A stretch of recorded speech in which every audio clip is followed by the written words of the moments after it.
In the glittering world of country music, fame often comes hand in hand with controversy. While some stars earned eternal admiration, others left behind a trail of scandal, arrogance, and betrayal that made them the most hated figures in old country music. From shocking public outbursts to personal demons that shattered their reputations, these town names reveal the darker side of Nashville's golden era, where adoration could quickly turn into resentment. Hank Williams Jr. Hank Williams Jr., the son of the legendary Hank Williams, carried one of the heaviest legacies in all of country music. From an early age, he was expected to continue his father's legacy, and for a time, he lived up to the challenge. With his outlaw image, Southern rock influences, and hits like All My Rowdy Friends Are Coming Over Tonight, Hank Jr. became one of the biggest stars of the 1970s and 1980s. His raw energy and unapologetic style won him legions of fans, and he was crowned as one of Nashville's most powerful voices.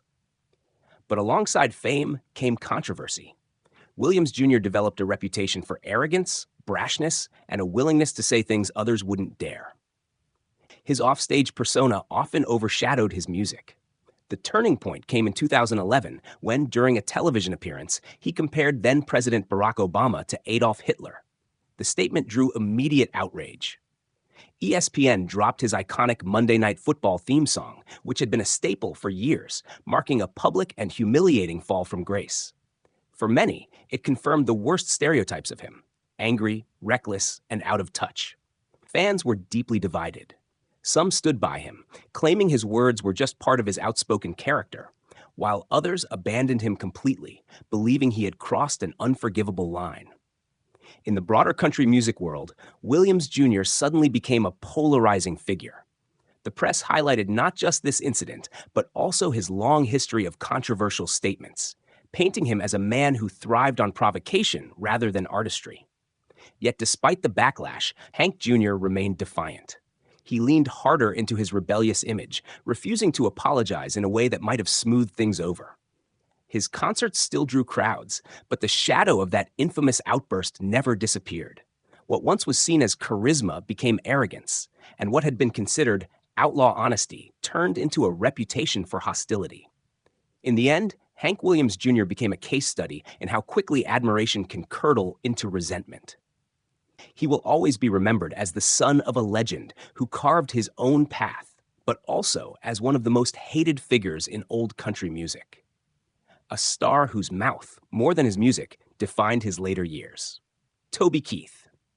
Few artists embodied the loud, unapologetic spirit of modern country quite like Toby Keith. Rising to fame in the 1990s with hits like Shoulda Been a Cowboy, Keith was initially admired as a patriotic voice with a blue-collar edge. His baritone voice, straightforward storytelling, and knack for catchy hooks turned him into a chart-topping star. By the early 2000s, he was one of Nashville's most bankable names, selling millions of records and dominating radio airplay. But as his fame grew, so did his reputation for arrogance and hostility. Keith became known not just for his music, but for his bruising personality and his very public feuds. One of the most notorious was his war of words with fellow country singer Natalie Maines of the Dixie Chicks. After Maines criticized President George W. Bush and the Iraq War, Keith retaliated with a venomous campaign against the group, even using doctored images of Maines alongside Saddam Hussein at his concerts. For many, this went far beyond friendly rivalry. It cemented Keith's image as vindictive, petty, and intolerant of dissent. His critics accused him of exploiting patriotism for profit. Songs like Courtesy of the Red, White, and Blue, The Angry American, were embraced by some as rallying cries, but condemned by others as crude, jingoistic, and divisive. While Keith leaned heavily on his hard-edged, flag-waving persona, many in the country audience began to tire of what they saw as theatrics. Instead of uniting fans, his music increasingly split them along political lines. Offstage, his reputation didn't fare much better. Stories circulated about his combative personality, from heated confrontations with journalists to clashes with other stars. While some admired his refusal to back down, others saw him as the embodiment of arrogance, a man who thrived on controversy and didn't care whom he alienated in the process. By the late 2000s, Toby Keith was still commercially successful, but his name carried baggage. For traditionalists, he was too loud, too political, and too brash. For others, he represented everything they disliked about the direction country music was taking. Even his ventures outside of music, like his restaurant chain I Love This Bar and Grill, were met with mixed reviews, further fueling his image as a businessman more interested in brand than artistry. In the end, Toby Keith's legacy is complex. He remains one of the best-selling country artists of his era, but also one of its most hated.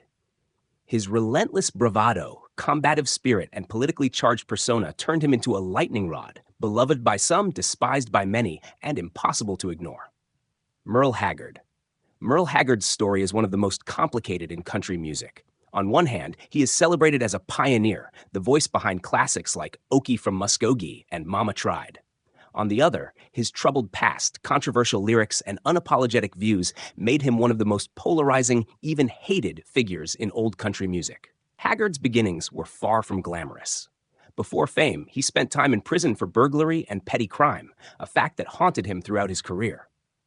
While his eventual rise to stardom was framed as a redemption story, many never forgot his outlaw beginnings. For some, his past as a convicted criminal overshadowed his talent, making him a symbol of rebellion gone wrong. But what truly fueled the hatred was his music's content. His 1969 hit, Okie from Muskogee, was embraced by conservative audiences as a cultural anthem, celebrating small-town values while mocking the counterculture, anti-war protesters, and the hippie movement. To his critics, the song wasn't just satire, it was an attack. Haggard became a political lightning rod, viewed by many as a reactionary voice who divided audiences rather than uniting them. Even decades later, the song's reputation followed him, with younger generations dismissing him as a relic of intolerance and outdated thinking. Offstage, Haggard's reputation was equally troubled. He had a history of alcohol and drug abuse, broken marriages, and public feuds with fellow musicians. His temper and unpredictability didn't help. There were whispers of arrogance, of a man who didn't always respect those around him. For fans who had admired him for his authenticity, these personal failings painted a darker picture. Yet perhaps what made Haggard most hated was the contradiction of his image. He positioned himself as the working man's poet, but lived a life of privilege and excess once fame arrived. His critics accused him of hypocrisy, saying he sang about the struggles of the ordinary American while enjoying the spoils of stardom. This gap between his lyrics and his lifestyle only deepened the resentment. Still, Haggard's artistry is undeniable. He influenced generations of country singers, and his music remains an essential part of the genre's history. But admiration often came laced with disdain. To some, he was a hero who told uncomfortable truths. To others, he was a voice of division and a reminder of an era where country music often mirrored the ugliest prejudices of society. Merle Haggard's legacy is one of contradiction, a legendary artist who redefined the sound of country, but also one of its most hated figures, forever tied to controversy both on and off the stage. David Allan Coe. Few names in country music history provoke as much visceral reaction as David Allan Coe. To his supporters, he was a renegade outlaw who refused to play by Nashville's rules. To his detractors, he was a provocateur whose offensive lyrics, shocking behavior, and unrelenting arrogance made him one of the most hated figures in the genre's history. Coe's early life was steeped in turmoil. He spent much of his youth in reform schools and even prison, and he carried that outlaw persona directly into his music. At first, this raw authenticity seemed refreshing. Songs like You Never Even Called Me By My Name and his association with the outlaw country movement of the 1970s helped him gain a cult following. For a while, he was seen as the real deal, rough, unpolished, and fearless. But as his career progressed, Coe's darker side came to the forefront.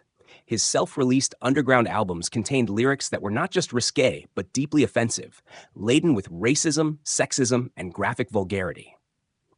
While he defended them as satire or shock art, many saw them as indefensible.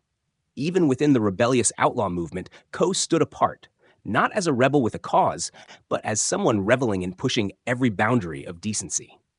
Nashville, which had already been wary of his rough edges, essentially shut its doors on him. His public behavior only reinforced this reputation. Coe became notorious for his outbursts, feuds with other country artists, and unpredictable performances. Stories circulated of him showing up late, or not at all, for concerts, often leaving fans feeling cheated. His trademark arrogance and disregard for professionalism made him an easy target for criticism. For many, he wasn't just controversial, he was insufferable. What made Coe particularly hated, though, was his insistence on playing the victim. Instead of acknowledging his offensive work or his destructive behavior, he often claimed he was misunderstood, scapegoated by the industry because he wouldn't conform. While that defiance resonated with a small core of loyal fans, the majority of country audiences saw it as bitterness and self-destruction. Despite his undeniable talent as a songwriter, he penned hits recorded by George Jones and Tanya Tucker. Coe's legacy remains overshadowed by his controversies. He became a cautionary tale of how an artist can sabotage their own career by embracing hatred rather than harmony. Today, David Allan Coe is remembered less as a country outlaw hero and more as a pariah, a man whose music and persona alienated even those who once admired his raw honesty. In a genre built on storytelling, he chose shock and offense, ensuring his place among the most hated figures in old country music. At first glance, Kenny Chesney might seem like an odd addition to a list of the most hated figures in country music. With his sun-soaked anthems, beach-themed image, and stadium-filling shows, Chesney became one of the most commercially successful artists of the 2000s. Hits like "She Thinks My Tractor's Sexy" and "No Shoes, No Shirt, No Problems" gave him a reputation as the laid-back king of modern country. But beneath the surface of his success, resentment and controversy brewed, turning him into one of the most divisive figures in Nashville. Much of the backlash stemmed from the perception that Chesney represented the commercialization of country music at its worst. For traditional fans, his slick production, party boy image, and island-inspired sound felt like a betrayal of country's roots. Critics accused him of turning country into pop-light, chasing mass appeal while abandoning the authenticity that defined earlier generations. As he racked up platinum albums and sold out massive stadium tours, purists increasingly saw him not as an artist, but as a brand, engineered to make money rather than tell stories. Then there were the scandals. In 2005, Chesney's whirlwind marriage to actress Renee Zellweger shocked fans and ended just 4 months later with an annulment citing fraud. Though the couple insisted there was no deception, the vague wording fueled endless rumors about Chesney's private life, some of which lingered for years. Instead of sympathy, the messy breakup made him the subject of tabloid ridicule and internet speculation. For a star who cultivated a good old boy image, the glare of Hollywood gossip proved damaging. Chesney also faced criticism for how he treated fans and the press. Reports of aloofness, rushed meet and greets, and a sense that he was too big for Nashville circulated widely. In one infamous incident in 2000, Chesney was arrested after attempting to ride a police horse without permission, leading to charges of disorderly conduct and obstruction. Though the charges were later dropped, the story reinforced a growing perception of arrogance and recklessness behind his easygoing persona. By the late 2000s, Kenny Chesney had become a lightning rod in country music. To his supporters, he was the soundtrack of summer, a superstar who gave fans feel-good escapism. To his detractors, he was the very symbol of Nashville's slide into overproduced, shallow, bro country. The divide was so sharp that while he sold millions of records, he was simultaneously one of the most hated stars in the genre. In the end, Kenny Chesney's legacy is complicated. He remains one of the most financially successful country artists of all time, but his name will always carry the baggage of over-commercialization, scandal, and the resentment of fans who felt he left the heart of country music far behind. Blake Shelton is one of the most recognizable names in modern country music, not just for his chart-topping hits, but also for his role as a longtime coach on The Voice.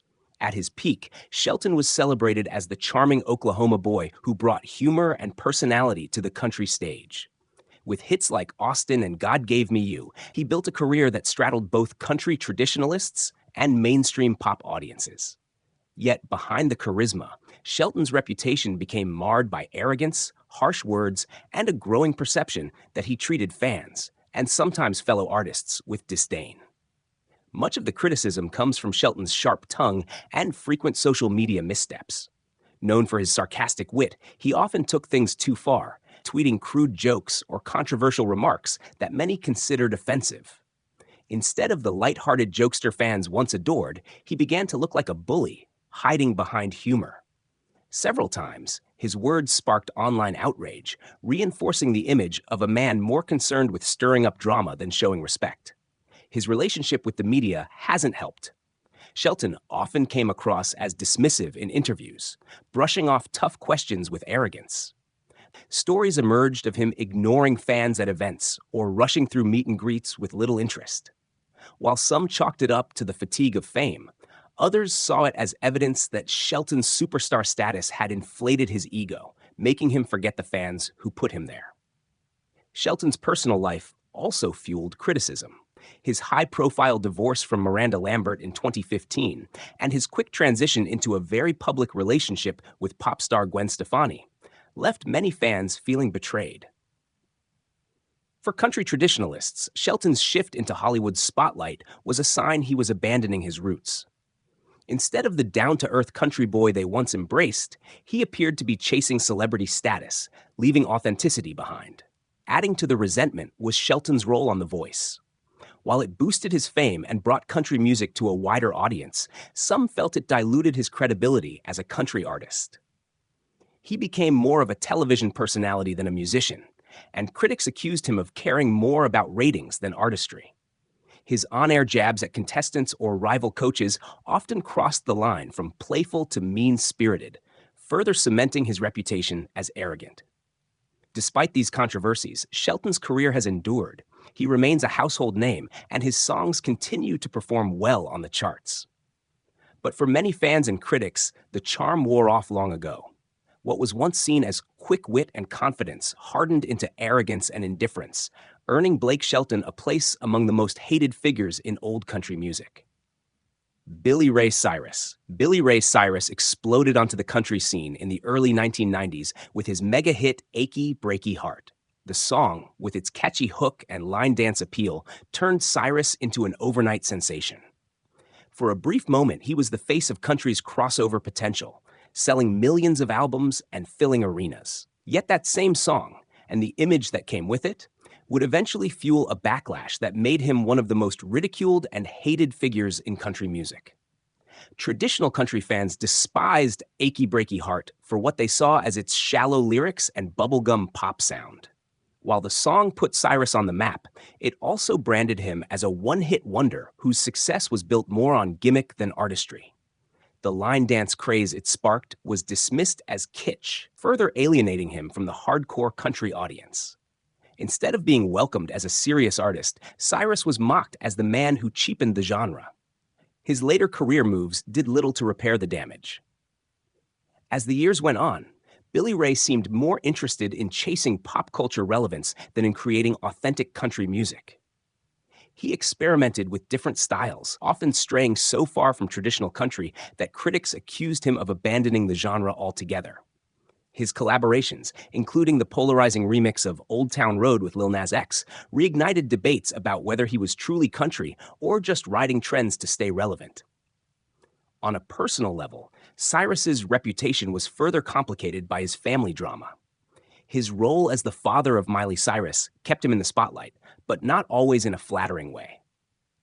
When Miley transitioned from her Disney image to her controversial, provocative stage persona, Billy Ray was often accused of enabling it. For many fans, it seemed he was more interested in clinging to fame through his daughter's success than in standing firm as a father figure. The combination of tabloid scandals, reality show appearances, and awkward interviews painted him as desperate rather than dignified. The backlash grew louder when Cyrus attempted multiple comebacks that never truly resonated with audiences. While he did find flashes of renewed fame, especially with younger listeners through pop collaborations, the country community largely remained skeptical. To many, he symbolized everything they hated about the commercialization and dilution of the genre. A man who built his career on novelty and controversy rather than substance. Today, Billy Ray Cyrus's name carries both nostalgia and disdain. He may always be remembered for his early smash hit and his association with country pop's mainstream explosion.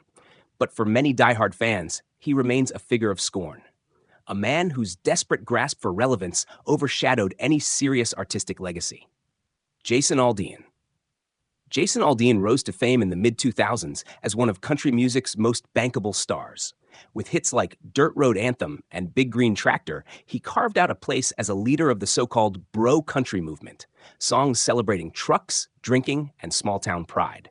For a while, Aldean was unstoppable, selling millions of albums and headlining sold-out tours. But over time, his music, behavior, and politics made him one of the most polarizing and hated figures in modern country. The backlash began with his musical direction. Many fans accused him of abandoning the heart of country music in favor of pop rock production designed to chase radio play. His songs often felt formulaic, catering to party anthems rather than storytelling. Critics derided him as the face of bro country, a subgenre dismissed as shallow and repetitive. For traditionalists, Aldean symbolized the decline of authentic country, prioritizing image and volume over substance. But Aldean's controversies went far beyond the music. In 2012, he was caught in a very public scandal when photographs surfaced of him kissing former American Idol contestant Brittany Kerr, while still married to his first wife. The incident tarnished his wholesome country boy image, and although he later divorced and married Kerr, many fans never forgave him for the betrayal. Instead of remorse, Aldean was often seen doubling down, creating a perception of arrogance and entitlement. More recently, Aldean's political stances and actions have fueled sharp divisions. He faced widespread criticism for refusing to apologize after performing in blackface at a Halloween party earlier in his career, something he initially dismissed as a harmless joke. Then, in 2023, his song "Try That in a Small Town" sparked national outrage.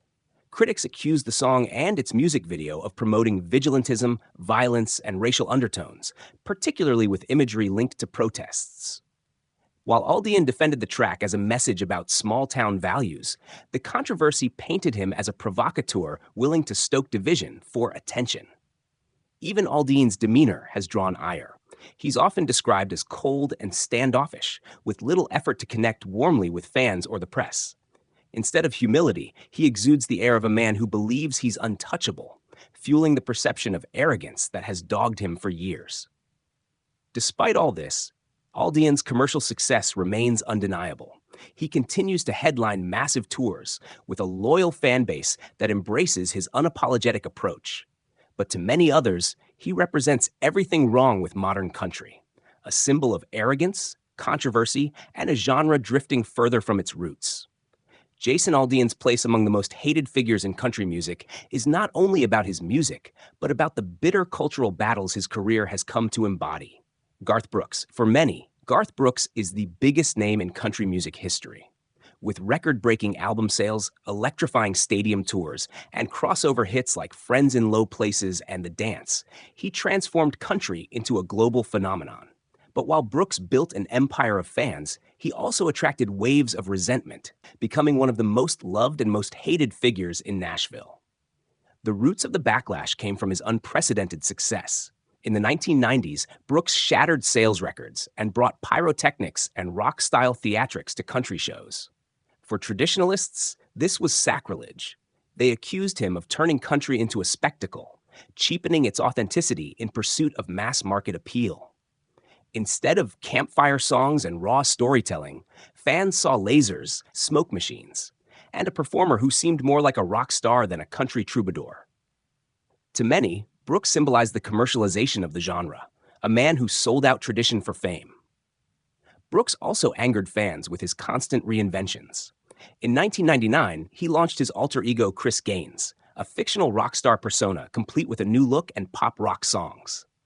The bizarre experiment baffled audiences and was widely mocked. Instead of being seen as innovative, it cemented the idea that Brooks was out of touch and desperate to expand beyond country. The Chris Gaines fiasco remains one of the most ridiculed moments in country history. Even his relationship with Nashville insiders was strained. Brooks had a reputation for being controlling and business-minded to the point of arrogance. He negotiated aggressively with labels and retailers, sometimes refusing to release music through major distributors unless they followed his terms.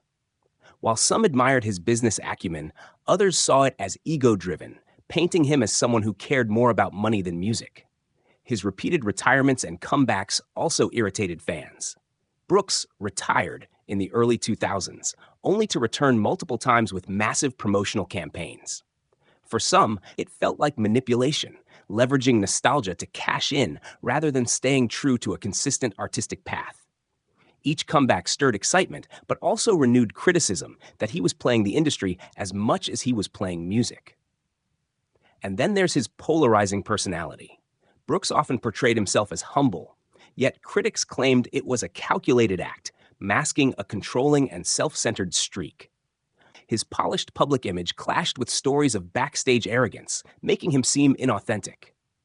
Despite all this, Garth Brooks remains a titan, one of the best-selling artists of all time. But alongside his staggering achievements is a trail of disdain.